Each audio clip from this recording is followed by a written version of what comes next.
果然资质非凡。弟子也如血，也夺得5枚。土妈，滚！这仙界天才，我加入3级天盟。爹，那可是玄仙弟子。说话客气点。我江旦被杀了，被合欢谷和万毒宗围攻了。乾坤山庄，吵死师傅！你再大力点试试。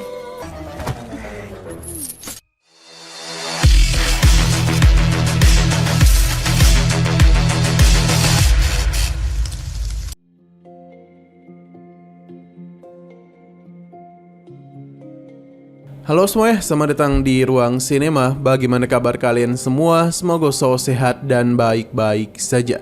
Sesuai jadwal, jadi pada hari ini kita akan kembali melanjutkan series Donghua Supreme God Emperor episode terbaru, yang mana ini adalah episode yang ke-598-nya.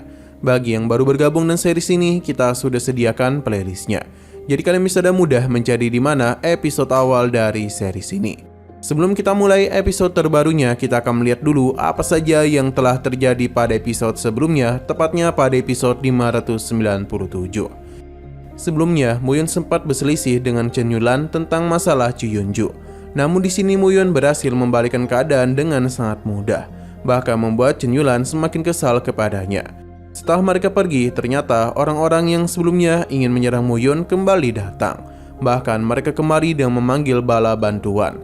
Lihat di antara mereka juga ada Chu Bufan yang sudah menjadi bagian dari sekte Wisma Gunung Semesta. Berhubung Muyun tidak ingin memberikan prestasi peri emas kepada mereka, jadi pertarungan pun terjadi. Tapi Muyun telah mengeluarkan Kusi yang langsung saja membantai mereka dengan sangat mudah. Namun sayang sekali Chu Bufan berhasil melarikan diri dengan mengorbankan juniornya. Muyun tidak terlalu memikirkan hal itu karena Chu Bufan bukanlah masalah besar untuknya.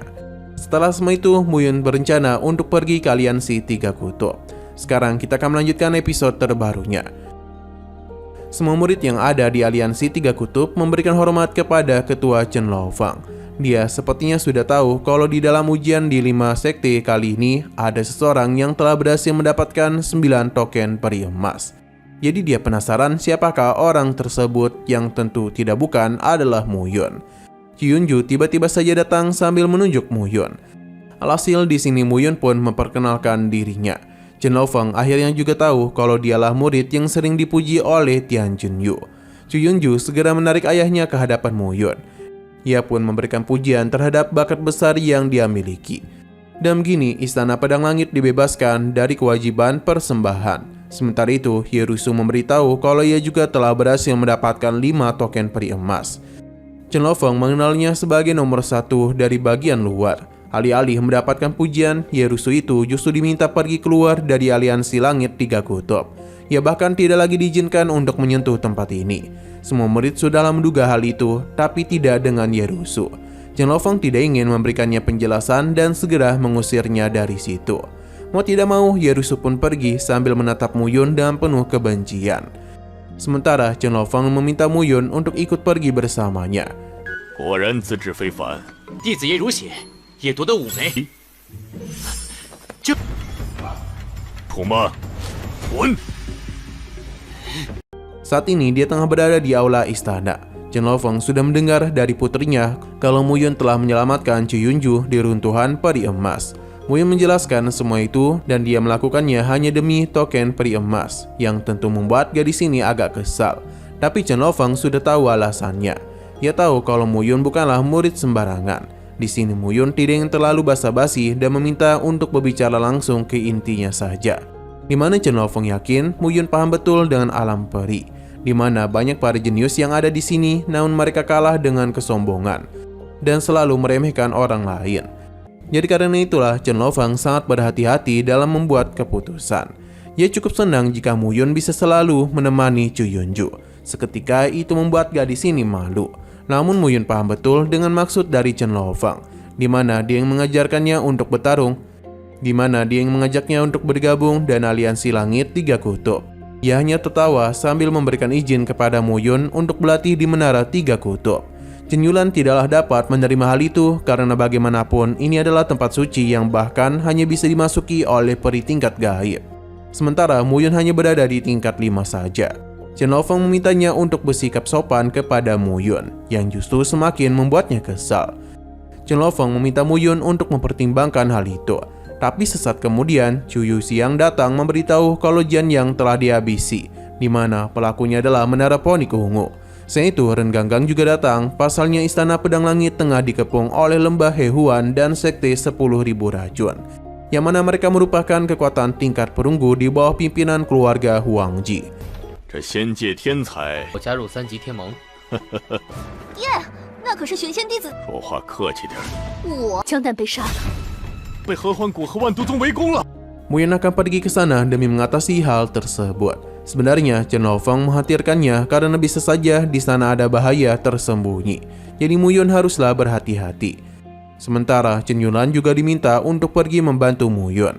Sebenarnya ini tidaklah dia sukai, namun ayahnya mengingatkan kalau kehilangan Muyun akan berdampak besar bagi mereka. Alasan mengapa Chen Yunlan kesal karena ia sendiri belum pernah memasuki Menara Tiga Kutub. Namun ayahnya malah membiarkan orang lain untuk masuk. Karena itulah Chen Laofeng pun mengizinkannya untuk masuk bersama Muyun. Mau tidak mau dia pun pergi demi menyusul Muyun. Sementara bagi Chen Laofeng, Muyun itu memiliki bakat yang tak biasa. Ini merupakan sebuah keberuntungan bagi Chu Yunju. Namun itu malah mensalahartikan perkataan ayahnya karena Chu Yunju mengira dia diminta untuk menikah dengan Muyun. 你也去吧，止寒的道理你不懂吗？不，恐怕远超表面气。什么福气？ Yang berpindah ke Istana Pedang Langit di mana terlihat kalau orang-orang itu tengah menyiksa rekan Muyun. Duosen sangat bingung mengapa Megu Xiao malah melepaskan Ren Ganggang. Apakah dia itu masih belum cukup menyiksa para pria di sana? Pasalnya sudah banyak para pria yang mati di tangannya. Teknik peri dari lembah Hehuan ini dia gunakan untuk menyerap banyak kekuatan. Jadi Duosen tidak akan dapat memahami tujuannya. Dan apa yang barusan dia lakukan telah membuat usia Mei kembali muda. Padahal usianya dan Duosen sama, tapi penampilannya jauh lebih muda. Mei pun berencana untuk mendidik para gadis muda di sana agar bisa menjadi jauh lebih baik lagi. Serangan telah dia berikan yang membuat ketua istana menjadi begitu kesal. Karena jika mereka sampai berani berbuat seperti itu, maka aliansi Langit Tiga Kutub akan sangat murka. Mei meminta Tianjun untuk tidak meremehkan mereka, pasalnya bukan hanya keluarga Huangji saja yang bertindak. Namun dia seketika saja dibuat terkejut dengan munculnya Muyun yang langsung memberikan tamparan manja kepadanya. Ini seketika saja membuat Mei terpental. Serangan coba diberikan oleh Sudangsen, tapi Muyun dah mudah menahan pergerakannya. Masih belum puas, Muyun mengambil cambuk milik Mei dan memberikan siksaan kepadanya. Apa yang Muyun perbuat tentu membuatnya sangatlah kesal. Tapi Muyun tidaklah takut dengan lembah Hehuan. Karena sudah seperti ini, Mei mencoba untuk menggoda Muyun. Apa yang dia lakukan itu tidaklah terlalu berguna. 乾坤山庄，吵死师傅！ 你再大力点试试。 Sayang sekali ada musuh lain yang datang, di mana itu adalah Huangji Huqian, peri langit tingkat 9. Tentu ini akan menjadi masalah yang cukup merepotkan. Namun sayang sekali lagi seru-serunya, episodenya harus bersambung dulu. Tapi sebelum kita akhiri, seperti biasa, kita akan melihat preview bagian selanjutnya. Di sini gadis itu sangatlah senang karena dengan kekuatan baru yang mereka miliki, maka Sekte Pedang Satu Daun akan menjadi kekuatan yang jauh lebih kuat daripada sebelumnya. Di tengah semua itu, Muyun dipertemukan kembali dengan orang-orang Sekte Bilau Huangquan, di mana Muyun diminta bertemu dengan Raja Neraka. Ia memuji perkembangan kekuatan Muyun karena bagaimanapun perkembangan kekuatannya saat ini sangatlah luar biasa. 穆楼主，我们现在这个 天仙境界进展。 Oke, sekian dulu pada video kali ini. Untuk video selanjutnya akan segera hadir. Jadi bagi kalian yang ingin mengikuti series ini, langsung saja klik subscribe dan aktifkan loncengnya. Terima kasih yang sudah menonton video sampai habis. Jika kalian suka pada video ini, klik like dan share ke teman-teman kalian tentang channel ini. Dan ditunggu aja kelanjutannya. Oke, sampai jumpa di video selanjutnya.